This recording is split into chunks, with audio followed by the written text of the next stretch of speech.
Par Lucie Gosselin de 2005 à 2012, Omar Sy et Fred Testo ont fait le bonheur des téléspectateurs de Canal+ en se donnant la réplique, téléphone à la main, dans le fameux service après-vente des émissions. Et puis le programme a disparu, et avec lui, les liens qui unissaient les deux humoristes. Pourquoi, comment cette rupture est-elle arrivée? Retour sur la fin d'une belle amitié. La suite après la publicité Eric et Ramzy, Kad et Olivier, Omar et Fred. Depuis Laurel et Hardy, on sait que les comiques fonctionnent bien en duo.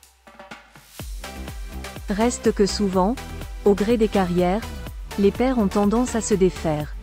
Parfois, pour mieux se retrouver, comme Eric et Ramzy, les inoubliables pitres de la tour Montparnasse infernale que Amazon Prime Video remet ensemble en scène dans son Comedy Class.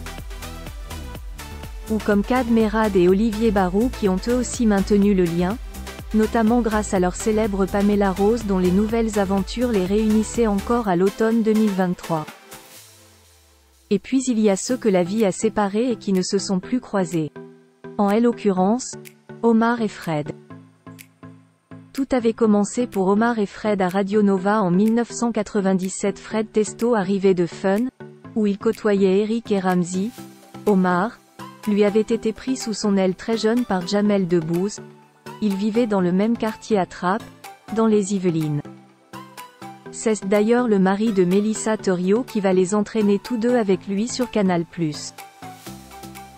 On les trouve déjà en duo dans le cinéma de Jamel.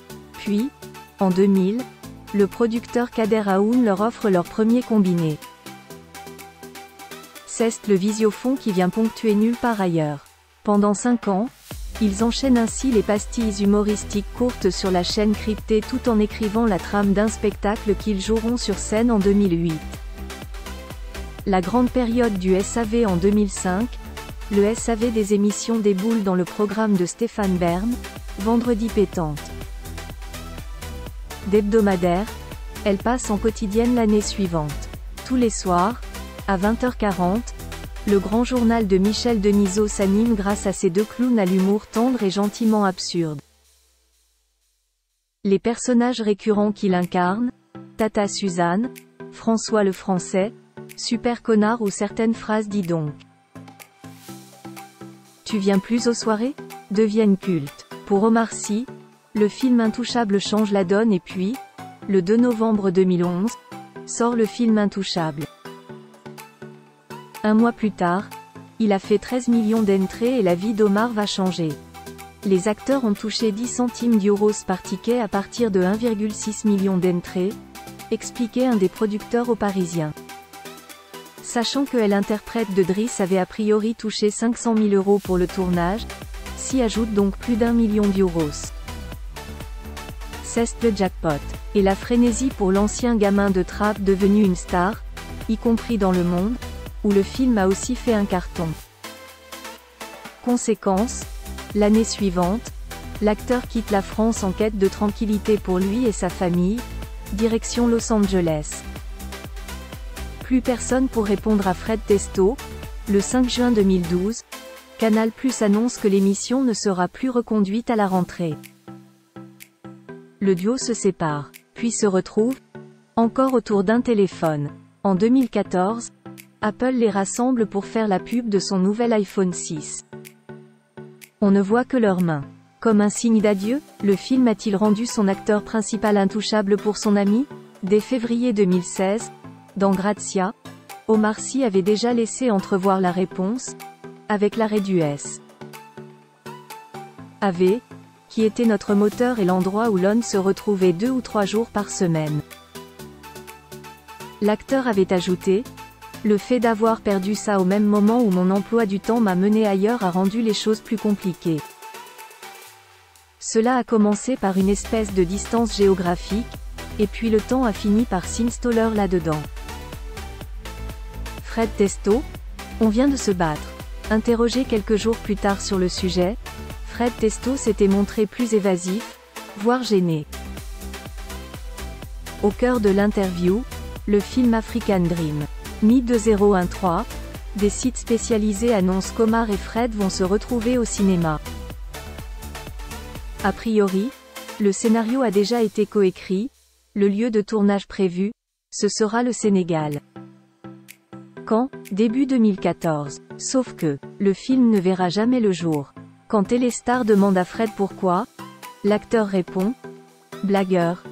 Je suis étonné que vous me posiez cette question, avant de se montrer plus précis.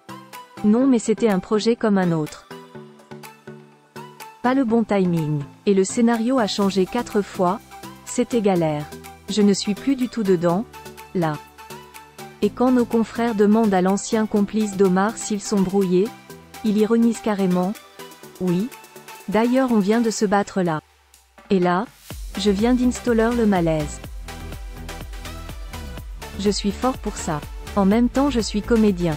Pas de doute, et même si à l'évidence, contrairement à Mathieu Kassovitz et Vincent Cassel, ils n'en sont jamais venus aux mains, la seule évocation d'une bagarre entre eux crée bien un malaise. Omar, lui, est bien aise. Car entre-temps, en 2014 et 2015, il vit plutôt son American Dream.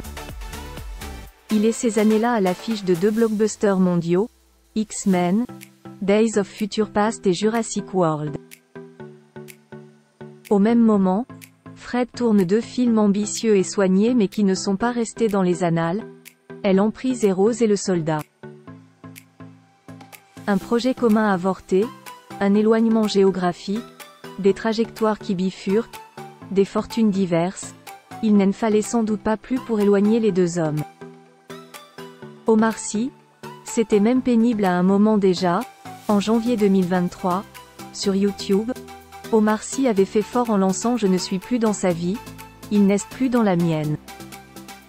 Mais pour la première fois, alors qu'il a sorti ce 24 avril 2024 un livre de conversation avec une journaliste intitulé Alors, on se parle, la star des Intouchables a visiblement décidé de mettre plus de mots sur leur séparation.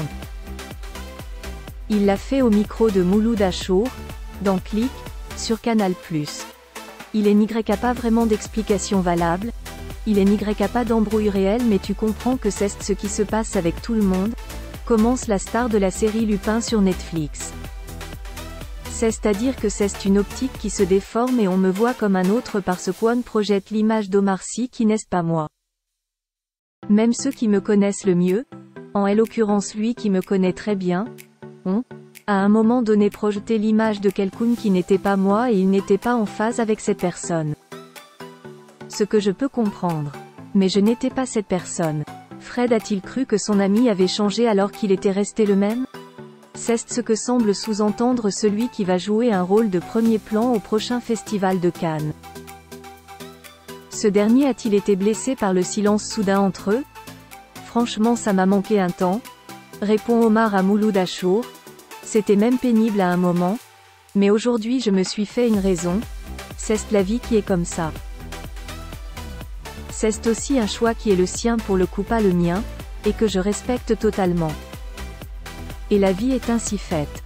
Et le comédien de conclure sur le ton de l'humour avec cette pirouette, référence à l'émission culte qui les a révélés, comme une porte ouverte vers des retrouvailles. Je suis là, si ça sonne, je réponds, évidemment. La ligne n'est donc